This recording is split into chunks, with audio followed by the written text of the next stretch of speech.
Next question, Pakistan اور عوامی جمہوریہ چین کے درمیان تعلقات کا آغاز کب ہوا؟ 1949 میں عوامی جمہوریہ چین کے قیام کے چند ماہ بعد ہی پاکستان نے اس کو تسلیم کر لیا، لیکن دونوں ممالک میں باقاعدہ تعلقات کا آغاز 1954 to 55 میں ہوا۔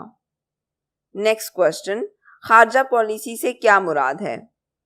ایک ریاست دوسری ریاستوں سے تعلقات کے قیام میں کچھ بنیادی اصولوں اور مقاصد کو پیش نظر رکھتی ہے۔ اس حوالے سے جو پالیسی بنتی ہے اسے خارجہ پالیسی کہتے ہیں۔ نیکسٹ کوشچن، پاکستان میں معدنی وسائل کی ترقی کے لیے 1975 میں کس کارپوریشن کا قیام عمل میں آیا؟ معدنی وسائل کی ترقی کے لیے جو کارپوریشن بنائی گئی اس کا نام تھا معدنی ترقیاتی کارپوریشن، اور یہ 1975 میں عمل میں لائی گئی۔ نیکسٹ کوشچن، جپسم پر نوٹ لکھیں۔ جپسم فاسفیٹ کھاد کی تیاری میں خام مال کے طور پر استعمال ہوتی ہے۔ اس کے علاوہ یہ سیمنٹ کی صنعت، کاغذ سازی، plaster of Paris, sulphuric acid, رنگ و روغن کی صنعت اور برقی صنعت میں بھی استعمال ہوتی ہے۔ پاکستان میں کھیوڑا، ڈنڈور، داؤد خیل، قائد آباد، روہڑی، کوہاٹ، ڈیرہ غازی خان، لورا لائی اور سبی میں جپسم پایا جاتا ہے۔ نیکسٹ کوشچن، معدنیات کو کتنے گروپوں میں تقسیم کیا گیا؟ مثالوں سے واضح کریں۔ معدنیات کو دھاتی اور غیر دھاتی دو گروپوں میں تقسیم کیا گیا ہے۔ پاکستان میں دھاتی معدنیات میں لوہا، تانبا اور کرومائٹ وغیرہ، جبکہ غیر دھاتی معدنیات میں معدنی تیل، قدرتی گیس، خوردنی نمک، چونے کا پتھر، سنگ مرمر اور جپسم وغیرہ شامل ہیں۔ اب ہم شروع کرتے ہیں کوشچن نمبر 3، جس کے اگین 9 شارٹ کوشچن آنسرز ہوں گے اور آپ نے کوئی سے بیسٹ 6 اٹیمپٹ کرنے ہیں۔ تو پہلا کوشچن، بھٹو دور میں کی گئی لیبر اصلاحات کے 4 نکات تحریر کریں۔ تو اس کا پہلا نکتہ، ہر سال مزدوروں کو ایک تنخواہ کے برابر بونس دینے کا اعلان کیا گیا۔ زیادہ پیداوار کی صورت میں اضافی بونس دینے کا بھی اعلان کیا گیا۔ مزدوروں سے ہفتہ بھر میں 54 گھنٹوں کے بجائے 48 گھنٹے کام لینے کی پابندی عائد کی گئی۔ اوور ٹائم کی اضافی اجرت کا اعلان کیا گیا۔ پینشن، بیمہ پالیسی، گریجوٹی، سماجی تحفظ کی اسکیم کے تحت طبی امداد کی سہولیات فراہم کی گئیں۔ نیکسٹ کوشچن، بھٹو دور کی زرعی اصلاحات کے 4 نکات لکھیں۔ تو یہ 4 نکات ہیں: زمین کی انفرادی حد ملکیت، 150 ایکڑ نہری اور 300 ایکڑ بارانی مقرر کی گئی۔ پوائنٹ نمبر 2، مزارعین سے کوئی ادائیگی نہیں لی جائے گی۔ پوائنٹ نمبر 3، تعلیمی اداروں کے علاوہ کوئی شخص مقررہ حد سے زائد زمین رکھنے کا حقدار نہ ہوگا۔ اینڈ پوائنٹ نمبر 4، مالکان کو یک طرفہ طور پر مزارعین کو بے دخل کرنے کے حق سے محروم کر دیا گیا۔ نیکسٹ کوشچن، 1973 کے آئین کی 4 اسلامی دفعات لکھیں۔ تو وہ 4 دفعات ہیں: ملک کا نام اسلامی جمہوریہ پاکستان رکھا گیا، اسلام کو سرکاری مذہب قرار دیا گیا، صدر اور وزیر اعظم مسلمان ہوں گے، کوئی قانون اسلام سے متصادم نہیں ہوگا۔ نیکسٹ کوشچن، ایران نے پاکستان کو کب تسلیم کیا؟ تو پڑوسی اور اسلامی ملک ایران نے 1947 میں پاکستان کو سب سے پہلے تسلیم کیا۔ معاہدہ بغداد سے کیا مراد ہے؟ 1955 میں پاکستان، ایران، ترکی، عراق اور برطانیہ کے درمیان ایک دفاعی معاہدہ طے پایا جس کو معاہدہ بغداد کہتے ہیں۔ بھارت کے کشمیر پر قبضہ کرنے میں کشمیری راجا کا کردار تحریر کریں۔ قیام پاکستان کے وقت کشمیر کے قریباً 80% آبادی مسلمان تھی۔ وہاں کے مسلمان کی خواہش تھی کہ کشمیر کو پاکستان میں شامل کیا جائے، لیکن وہاں کا ڈوگرا راجا ہری سنگھ پاکستان اور مسلمانوں کے خلاف تھا۔ اس نے انتہائی تیزی سے کام لیتے ہوئے کشمیر کا الحاق بھارت سے کر دیا اور بھارتی فوجوں کو کشمیر میں داخل کر کے یہاں بھارت کا تسلط قائم کر دیا۔ نیکسٹ کوشچن، گندک کے استعمال بیان کریں۔ گندک بھی ایک اہم معدنیات ہے۔ اسلحہ سازی کی صنعت، گندک کا تیزاب تیار کرنا، کیمیائی صنعت، ادویات سازی، ماچس کی صنعت، امونیم سلفیٹ کھاد کی تیاری، رنگ اور پینٹ وغیرہ کی تیاری میں بھی گندھک استعمال ہوتا ہے۔ نیکسٹ کوشچن، پاکستان میں زراعت کو کیا اہمیت حاصل ہے؟ زراعت پاکستان کی معیشت میں ریڑھ کی ہڈی کی حیثیت رکھتی ہے۔ زراعت پاکستان کا واحد شعبہ ہے جس سے مجموعی قومی پیداوار کا تقریباً 18.5% حصہ حاصل ہوتا ہے۔ پاکستان کی کثیر آبادی بالواسطہ یا بلا واسطہ زراعت کے شعبے سے منسلک ہے۔ ملک کی لیبر فورس کا تقریباً 38.5% زراعت سے واسطہ ہے۔ زراعت پاکستان کے لوگوں کا سب سے بڑا پیشہ ہے۔ نیکسٹ کوشچن، پاکستان میں فصلوں کی فی ایکڑ پیداوار میں کمی کی وجوہات بیان کریں۔ تو پہلی وجہ، ہم آج تک زرعی میدان میں خود کفالت کی منزل کو نہیں پا سکے کیونکہ ہماری زراعت پسماندگی کا شکار ہے۔ آج ترقی یافتہ ممالک میں جدید ترین مشینوں کے ذریعے کھیتی باڑی ہوتی ہے، جبکہ ہمارے ہاں زراعت کے پرانے اور روایتی طریقے استعمال ہوتے ہیں جس سے فی ایکڑ پیداوار میں خاطر خواہ اضافہ نہیں ہو رہا۔ پوائنٹ نمبر 2، پاکستان میں آب پاشی کا وسیع نظام موجود ہے، لیکن یہ نہریں ساری زرعی زمین کو پانی مہیا نہیں کر سکتی جس سے آب پاشی کے مسائل پیدا ہو رہے ہیں۔ یہ بھی فی ایکڑ پیداوار میں کمی کی ایک وجہ ہے۔ پوائنٹ نمبر 3، قدرتی آفات جیسا کہ سیلاب اور زلزلے وغیرہ کا مسئلہ، غیر معیاری بیجوں اور کھاد کا استعمال، کسانوں کا تعلیم یافتہ نہ ہونا، زرعی قرضے کے حصول میں دشواری اور فصلوں کی بیماریاں وغیرہ بھی فی ایکڑ پیداوار میں کمی کی وجوہات ہیں۔ اب ہم آ جاتے ہیں آپ کے نیکسٹ کوشچن کی طرف، that is question number 4، Pakistan کے جوہری پروگرام کی وضاحت کریں۔ جیسا کہ میں نے آپ کو پہلے بھی بتایا تھا کہ آپ کے لانگ کوشچنز میں ہم صرف ہیڈنگز کی بات کریں گے۔ یہاں پر آپ نے ہر ہیڈنگ کے نیچے آلموسٹ 5 to 6 یا 6 to 7 لائنز لکھنی ہے۔ That would be enough for getting good marks. irrelevant مت لکھیے گا اور نہ ہی چیزوں کو بار بار ریپیٹ کیجیے گا۔